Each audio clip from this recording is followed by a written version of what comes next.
सभी जानते हैं कि प्रवासी मजदूरों को लाने के लिए वाहन मुहैया नहीं हैं। जितने वाहन चाहिए थे वह बिल्कुल भी पुख्ता नहीं हैं कि उतने ही वाहन भेजे जाएं, बल्कि कुछ कुछ वाहन भेजकर प्रवासी मजदूरों को उनके गृह राज्यों तक भेजा जा रहा है। भले ही सरकार पर वाहनों की कमी नहीं है, लेकिन आखिर वह क्यों नहीं भेजे जा रहे हैं, यह भी तय नहीं हो पा रहा है। फिर भी भारतीय नागरिकों ने, देशभक्तों ने सरकार से सवाल नहीं किया, बल्कि अपने पास से ही वाहन की सुविधाएं मुहैया करवाने लगे, फिर चाहे वह विपक्ष हो या फिर आम तबका हो।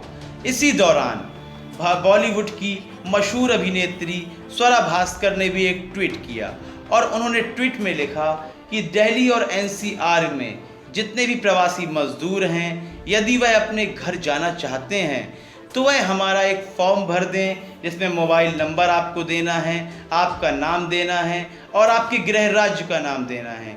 इस फॉर्म को भरने के बाद हम आपके पास वाहन लेकर आएंगे और आपके गृह राज्य तक पहुंचा देंगे। यह स्वरा भास्कर ने कहा था। लेकिन स्वरा भास्कर के इस ट्वीट को लेकर उन्हें ट्रोल करते नजर आए बॉलीवुड के डायरेक्टर अशोक पंडित। हम बताते हैं कि उन्होंने आखिर उन्हें ट्रोल किस बात पर किया।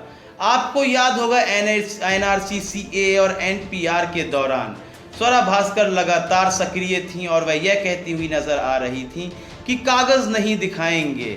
लेकिन जब उन्होंने कहा कि बस में बैठने के लिए आपको अपने आईडीज़ देनी पड़ेंगी, तब अशोक पंडित कहते हैं कि कल तक तो आप कह रही थी कागज़ नहीं दिखाएंगे और आज आप कागज़ दिखाने की बात कर रही हैं। अशोक पंडित का ये बयान कितना बेतुका है।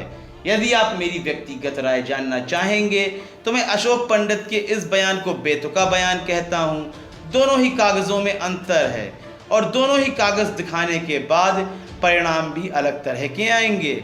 इस संबंध में हमें आप अपनी राय अवश्य दें और अशोक पंडित के लिए कमेंट सेक्शन खुला हुआ है, उनके संबंध में भी राय देना बिल्कुल न भूलें। SPN 9 के लिए फरहान उद्दीन की रिपोर्ट।